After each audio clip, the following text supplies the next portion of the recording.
सास का veg versus बहू का नॉन वेज खाना। माँ, कोयल सच में बहुत अच्छी लड़की है। आप एक बार उससे मिलिए तो सही, वो आपको जरूर पसंद आएगी। लेकिन बेटा, मैं तेरे लिए अपनी मनपसंद की लड़की लाना चाहती थी, जो इस घर को बिल्कुल मेरी तरह संभाल सके और तेरा अच्छे से ख्याल रख सके। माँ, आप फिक्र मत करो, आपके जैसी बहू चाहिए। वो सारे गुण कोयल के अंदर हैं। माँ प्लीज मान जाओ ना, मैं कोयल से बहुत ज्यादा प्यार करता हूँ और मैं उसी से शादी करना चाहता हूँ। अपने इकलौते बेटे की जिद के आगे कविता हार मान जाती है और कोयल आलोक की शादी के लिए हाँ कर देती है। कुछ ही महीनों में आलोक और कोयल की शादी हो जाती है। अरे वाह कोयल बहू, आज तो तूने घर का सारा काम कर दिया, वो भी इतनी जल्दी। क्या बात है, कहीं जाना है क्या? हाँ माँ जी, वो आज मेरी कुछ सहेलियां मुझसे मिलने आने वाली हैं, तो मैं वहीं जा रही हूँ। ये तो अच्छी बात है कि तुम अपनी सहेलियों से मिल रही हो। चलो जाओ, लेकिन अपना ख्याल रखना। कोयल जल्दी से तैयार होती है और गाड़ी में बैठकर एक होटल में चली जाती है, लेकिन वहाँ कोयल की कोई भी सहेलियां नहीं होती हैं। सुनिए, मुझे एक तंदूरी चिकन, मलाई चिकन और एक चिकन बिरयानी चाहिए, जल्दी ये सब ले आइए।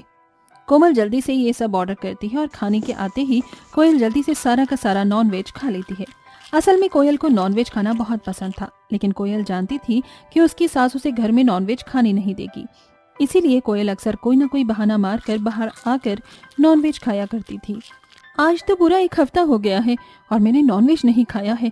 एक काम करती हूँ, बाहर से ऑर्डर कर लेती हूँ। माँ जी तो सो रही हैं, माँ जी को क्या ही पता चलेगा। कोयल जल्दी से ऑनलाइन नॉनवेज ऑर्डर करती है और डिलीवरी बॉय के आते ही चुपके से लाकर उसे अपने कमरे में खा लेती है। लेकिन नॉनवेज के रैपर और बची हुई हड्डियां कोयल जल्दबाजी में ले जाकर किचन के डस्टबिन में डाल देती है। अगले दिन कविता किचन में खाना बनाते बनाते जब किचन का कचरा डस्टबिन में फेंक रही होती है तो वहां उसे हड्डियां दिखाई दे जाती हैं। हे भगवान, ये नॉनवेज की हड्डियां यहाँ कैसे आई? हमारे घर में तो कोई भी नॉनवेज नहीं खाता है। एक काम करती हूँ, कोयल बहू से पूछती हूँ।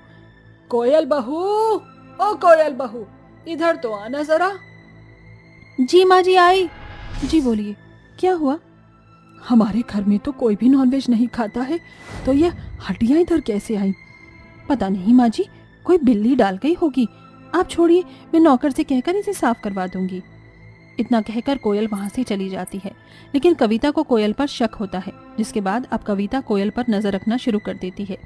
ऐसे ही कुछ दिन बीत जाते हैं और एक दिन जब कोयल फिर से चुपके से नॉनवेज मंगाकर घर में खा रही होती है, तभी कविता कोयल को नॉनवेज खाते हुए देख लेती है। हे राम, तू मेरे घर में नॉनवेज कैसे खा रही है? हमारे घर में वेज खाना बनता है। माँ जी, नॉनवेज खाना कोई बुरी बात नहीं है, ये भी हमारी सेहत के लिए अच्छा ही होता है। मुझे पता था आपको नॉनवेज पसंद नहीं है, इसीलिए मैं इसे चोरी चोरी खा रही थी, लेकिन अब तो सारी बात आपके सामने आ ही गई है। अब मुझे आपसे चोरी चोरी छुप के नॉनवेज खाने की कोई जरूरत नहीं होगी। अब तो मैं आराम से नॉनवेज खा सकती हूँ। इतना कहकर कोयल वहां से चली जाती है और कविता का कोयल से मुंह बन जाता है। अब जब भी कोयल नॉनवेज खाती तो कविता उसे ताने देना शुरू कर देती। आज तो मैं चिकन फ्राई बनाकर खाऊंगी, वो भी अपने हाथ का। तो इस रसोई में नॉनवेज नहीं बनाएगी, समझी? जैसे ही किचन आपका है वैसे ही ये मेरा भी है, ठीक है? तो मैं यहाँ नॉनवेज बनाऊंगी। अगर आपको मुझसे इतनी ज्यादा प्रॉब्लम है तो आप एक और गैस ले लीजिए और उस पर अपना खाना बनाइए, लेकिन मैं तो अपना खाना इसी गैस पर और इसी किचन में बनाऊंगी। मैं भी देखती हूँ मुझे कौन रोकता है। मैं कोई पुराने समय की लाचार बहू नहीं हूँ, आज की पढ़ी लिखी मॉडर्न जमाने की बहू हूँ, समझी? आपके ये अत्याचार और ये ताने मुझ पर नहीं चलेंगे, मुझे इससे कोई फर्क नहीं पड़ने वाला। इतना कहकर कोयल अपना नॉनवेज वाला खाना बनाने में लग जाती है और बेचारी कविता को दूसरी गैस मंगवाकर उस पर अपना वेज खाना बनाना पड़ता है। नॉनवेज की वजह से कविता कोयल के खाने को छूती तक नहीं है, लेकिन कोयल जानबूझकर अपनी सास की बनी हुई वेज खाने में नमक डाल देती है। जैसे ही कविता उस नमक वाले खाने को खाती है तो वो उसे थूक देती है। इसमें इतना नमक कैसे आया? ऐसा लग रहा है कि मैं जहर खा रही हूँ। कोई बात नहीं माँ जी, ये लीजिए, आप ये नॉनवेज खा लीजिए, बड़ा ही मजेदार बना है। एक बार खाकर तो देखिए, उंगलियां ना चाट जाए तो मेरा नाम भी कोयल नहीं। आलोक, अपनी पत्नी को समझा ले, वरना मुझसे बुरा कोई नहीं होगा। ये नॉनवेज उठाकर इसी के मुंह पर दे मारूंगी। आलोक, अपनी माँ को समझाओ, ये मुझसे किस तरह से बात कर रही हैं? जिस तरह ये इस घर की बहू हैं, वैसे ही मैं भी इस घर की बहू हूँ। बस करो आप दोनों, जब से मेरी शादी हुई है तब से वेज नॉन वेज इसके युद्ध में मैं गेहूं की तरह पिस रहा हूँ। घर में पैर रखकर 1 मिनट नहीं होता, आप दोनों की महाभारत शुरू हो जाती है। एक बात कान खोलकर सुन लो, अगले हफ्ते मेरे ऑफिस से मेरे कुछ सीनियर्स आ रहे हैं घर पर लंच के लिए, तो उनके सामने आप दोनों की ये वेज और नॉन वेज की महाभारत नहीं चलनी चाहिए। वो लोग मेरे प्रमोशन के लिए आ रहे हैं। अगर मेरा प्रमोशन होने में कोई भी प्रॉब्लम आई आप दोनों की वजह से, तो आप दोनों की खैर नहीं, समझे? इतना कहकर आलोक वहां से चला जाता है। सुन लिया बहू तूने, आलोक ने क्या कहा है? कोई भी गड़बड़ नहीं होनी चाहिए। वो लोग वेज खाना खाते हैं, तो इसीलिए मैं अपने हाथों से उनके लिए वेज खाना बनाऊंगी। ठीक है माँ जी, और वैसे भी आपकी और मेरी ये वेज और नॉन वेज की लड़ाई घर तक ही रहे तो ठीक है, किसी बाहर वाले के सामने अच्छा नहीं लगेगा। कोयल और कविता आलोक की बात को अच्छे से समझ जाती हैं और आपस में भी समझौता कर लेती हैं। ऐसे ही एक हफ्ता बीत जाता है और वो दिन आ ही जाता है जिस दिन आलोक की सीनियर घर पर आने वाले होते हैं। कविता अलग अलग तरह का वेज खाना उन सब के लिए बनाती है और उनके आने के बाद उन्हें वेज खाना सर्व करती है। खाना अच्छा तो है ना? कोई मिर्च मसाले या नमक ज्यादा तो नहीं हुए ना? नहीं, खाना तो आपने बहुत अच्छा बनाया है, लेकिन हम लोग नॉन वेजिटेरियन हैं। हम लोग ज्यादातर नॉन वेज खाते हैं। अगर खाने में नॉन वेज होता तो मजा ही आ जाता। हाँ जी, वेज खाना तो हम लोग वैसे भी खाते रहते हैं, स्पेशल ओकेजन पर तो हमें नॉन वेज खाना पसंद है। आलोक तुम तो जानती हो ना कि हम लोग नॉन वेज खाते हैं। रोमा और आनंद की बात सुनकर आलोक कविता और कोयल को गुस्से में देखता है, जिसके बाद कोयल और कविता किचन में चले जाते हैं। देखा माँ जी, इन लोगों को भी नॉन वेज पसंद है। आज आपकी वजह से इनके प्रमोशन पर बात आ गई है। हाँ बहू, लेकिन अब क्या करें? आप एक काम करिए, आप बाहर जाइए और इन लोगों को बातों में लगाइए। मैं जल्दी से कुछ नॉनवेज बना कर लाती हूँ। कविता बाहर जाती है और उन लोगों को बातों में लगा देती है। वहीं दूसरी तरफ कोयल जल्दी से चिकन के कोफ्ते बनाती है और उन्हें लाकर रोमा और आनंद को देती है, जिसके बाद आनंद और रोमा को चिकन के कोफ्ते बहुत ज्यादा पसंद आते हैं। आनंद, तुम्हारी बीवी ने क्या चिकन के कोफ्ते बनाए हैं? मैं तो फिदा ही हो गई इन पर। अब तो तुम्हारा प्रमोशन पक्का है, लेकिन एक शर्त, वो ये कि तुम ऐसे लजीज खाने के लिए हमें अपने घर पर बुलाया करोगे। थैंक यू मैम, क्यों नहीं, आप लोगों का जब मन चाहे आप मेरे घर पर आ जाना। कोयल ऐसे ही नॉनवेज डिशेस बनाकर खिलाया करेगी। आलोक का प्रमोशन होता देख कोयल और कविता बहुत खुश होती हैं, जिसके बाद उन्हें भी अब अपनी गलती का एहसास होता है। मुझे माफ कर दे बहू, अब मैं समझ गई हूँ कि हम अपनी पसंद किसी पर थोप नहीं सकते और ना ही किसी की पसंद को हम बदल सकते हैं। अब से तू आराम से नॉनवेज खा सकती है। माँ जी, मुझे भी अपनी गलती का एहसास हो गया है। अब मैं भी एडजस्ट करना सीखूंगी। अपनी माँ और पत्नी की बात सुनकर आलोक बहुत खुश होता है, जिसके बाद उनके घर में वेज और नॉनवेज दोनों खाना बनता है और दोनों ही सास बहू साथ में मिलकर खुशी खुशी रहती हैं। बहू, मैं मंदिर जा रही हूँ, घर के सारे काम कर ले। मेरे आने से पहले आज हम गरीबों में खाना बांटने के लिए चलेंगे। ठीक है माँ जी, अब जाओ, आराम से पूजा पाठ करके आओ। मैं आराम से घर के सारे काम कर लेती हूँ। फूलवती मंदिर के लिए निकल जाती है, जिसके बाद सिमरन घर के सारे काम करने लगती है। वो लोग बहुत ज्यादा गरीब होते हैं, लेकिन गरीबी में भी वो सारी कोशिशें करते हैं कि वो गरीब लोगों की मदद कर सके। ऐसे ही कुछ देर बाद सिमरन काम कर रही होती है और दरवाजे पर एक ब्राह्मण आकर दरवाजा खटखटाने लगता है। भिक्षाम देहि। बेटी, बहुत ज्यादा भूखा हूँ, खाने को दे दे, बहुत दिनों से कुछ भी नहीं खाया हूँ। सिमरन ब्राह्मण को देखकर उससे कहती है, बाबा, आप बस थोड़ी देर के लिए यहाँ प्रतीक्षा कीजिए, मैं अभी के अभी आपके लिए कुछ खाने के लिए लेकर आती हूँ। सिमरन के कहने पर ब्राह्मण दरवाजे पर ही इंतजार करने लगता है, लेकिन काफी देर इंतजार करके वो बहुत ज्यादा थक जाता है। बहुत देर हो गई, लेकिन अभी तक वो बेटी खाने के लिए कुछ लेकर नहीं आई। आखिर क्या परेशानी है? मुझे तो कुछ समझ ही नहीं आ रहा है। मेरे पेट में तो भूख की वजह से दर्द भी हो रहा है। इधर ब्राह्मण प्रतीक्षा कर रहा होता है और वो बेचारी सिमरन का पैर अचानक से एक सिलबट्टे से लग जाता है और उसके पैर में बुरी तरह से मोच आ जाती है। वो सही से चल भी नहीं पाती और इसी की वजह से बाहर तक आने में भी वो लेट हो जाती है।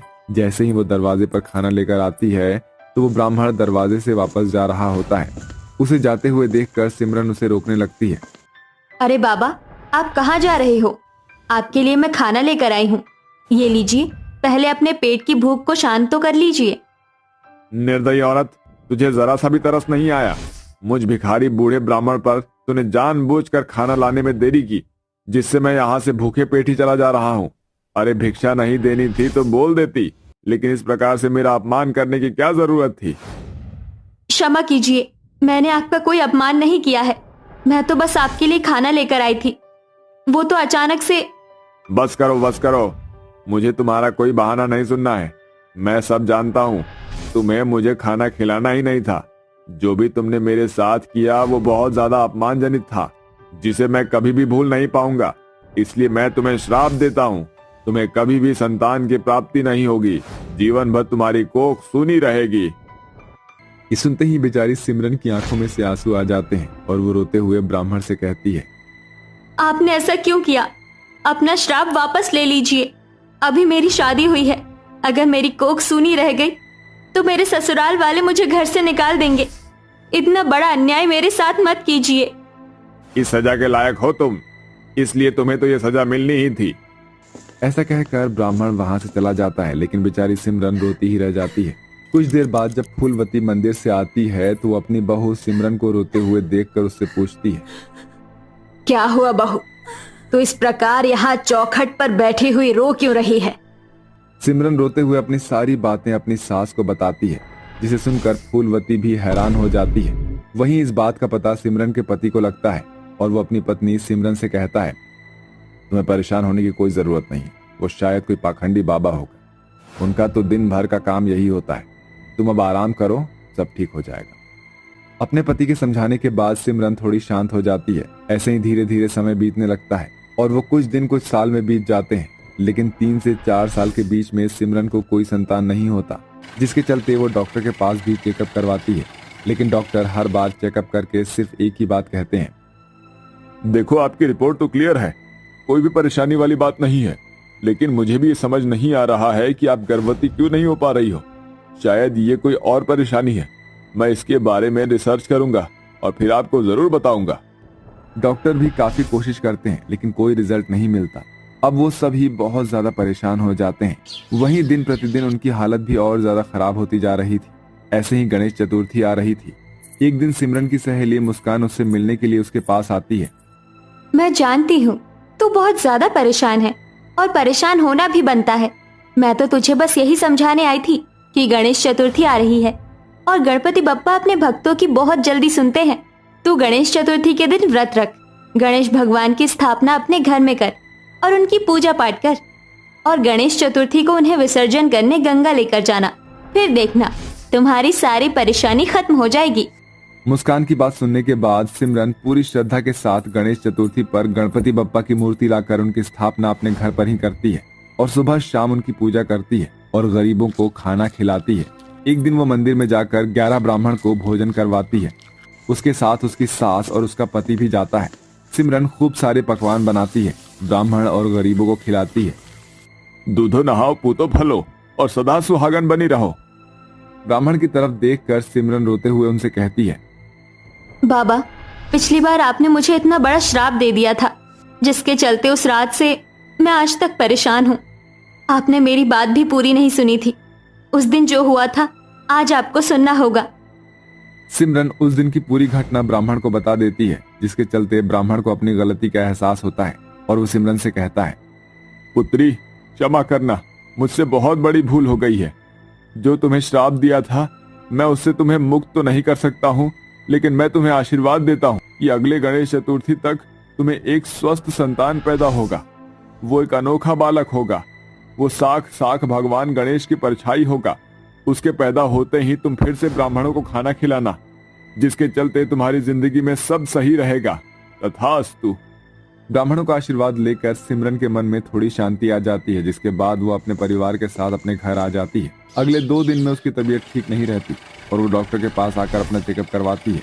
तो डॉक्टर उसे खुशखबरी सुनाते हैं कि वो गर्भवती है, जिसके चलते उसकी खुशी की सीमा नहीं रहती। वो बहुत ज्यादा ही खुश होती है। वो दोनों जाकर ये बात अपनी माँ को बताते हैं। क्या कहा बहू तुमने? तुम सच कह रही हो? ये तो चमत्कार हो गया। हाँ माँ जी, देखा आपने, गणेश भगवान ने मेरी सुन ली। हमारे सारे दुख अब दूर हो जाएंगे। हमारे घर में भी खुशियां होंगी। खुशखबरी सुनने के बाद सिमरन, फूलवती दोनों सास बहू बहुत ज्यादा खुश होती है और वो पूरा परिवार मिलकर गणेश जी की पूजा करते हैं। और गणेश चतुर्थी वाला दिन भी आ जाता है, जिसके बाद वो गंगा नदी में जाकर गणेश भगवान की मूर्ति का विसर्जन भी कर देते हैं। धीरे धीरे सिमरन के 9 महीने पूरे हो जाते हैं और वो एक पुत्र को जन्म देती है, जो बिल्कुल साक्षात भगवान गणेश का रूप होता है। वो एक अनोखा बालक होता है, जिससे उनका जो मुख होता है वो बिल्कुल गणेश भगवान की तरह होता है माँ जी, देखो ना ये बच्चा, इस बच्चे का मुंह, ये सूंड, ये तो बिल्कुल गणेश भगवान की तरह दिख रहा है। हाँ बहू, शायद तुम भूल गई हो, ब्रह्मा बाबा ने कहा था कि तुम्हें एक अनोखा पुत्र होगा। शायद इसीलिए ऐसा हुआ है। कोई बात नहीं, हमारे घर स्वयं गणेश भगवान आए हैं। इसके बाद सिमरन और उसका पूरा परिवार उस बच्चे को बहुत प्यार से पालते हैं और वो बच्चा एक अनोखा बच्चा होता है जिसमें कुछ शक्तियां भी होती है, जिससे बहुत लोगों की बहुत सारी समस्याएं भी दूर होती है और वो जहां भी जाता है वहां पर खुशियां लेकर आ जाता है। इसलिए उनका पूरा परिवार भगवान गणेश को बहुत ज्यादा मानने लगता है और हर साल गणेश चतुर्थी का बहुत ही बेसब्री से इंतजार करता है और उनका पूरा परिवार बहुत ही धूमधाम से हर साल गणेश चतुर्थी के त्योहार को मनाते हैं।